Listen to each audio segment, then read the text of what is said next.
അപ്പൊ ശരി സാറേ, നമുക്ക് നേരെ മിലിറ്ററി ബേസിൽ പോവാ ഗൈസ്.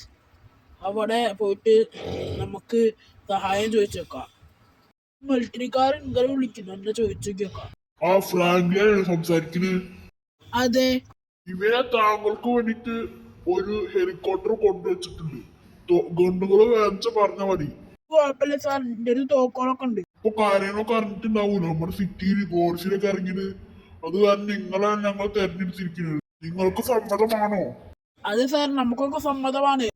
എവിടേക്കാ വരേണ്ടത്? നിങ്ങൾ നേരെ മിലിറ്ററി ബേസിക്ക് വന്നാൽ മതി. അവിടെ ഹെലികോപ്റ്ററൊക്കെ റെഡി ആയിരിക്കുന്നുണ്ടാവും. അടുത്തിട്ട് ഗോഡ്സിലെ പോയി നശിപ്പിക്കണം. ഓക്കെ സാറേ. അപ്പൊ നമ്മൾ നേരെ പോയിട്ട് മിലിറ്ററി ബേസിൽ പോയിട്ട്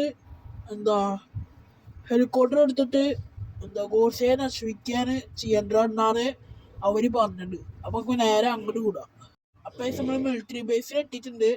നമുക്ക് അവര് പറഞ്ഞ ഹെലികോപ്റ്റർ എടുക്കാം. എവിടെ വരേണ്ട ഡോറ്? അപ്പൊ നമ്മൾ ഡോറൊക്കെ കണ്ടുപിടിച്ചിട്ടുണ്ട്. ഇനി അവരെ ഹെലികോപ്റ്റർ തപ്പണം. ഹെലികോപ്റ്റർ ഇരിക്കണു. അപ്പൊ നേരെ പോയിട്ട് എടുക്കാം. അപ്പൊ നമ്മൾ ഹെലികോപ്റ്റർ എടുത്തിട്ടുണ്ട്. നമുക്ക് നേരെ ഗോഡ്സിലുള്ള സ്ഥലത്തേക്ക് പോവാം.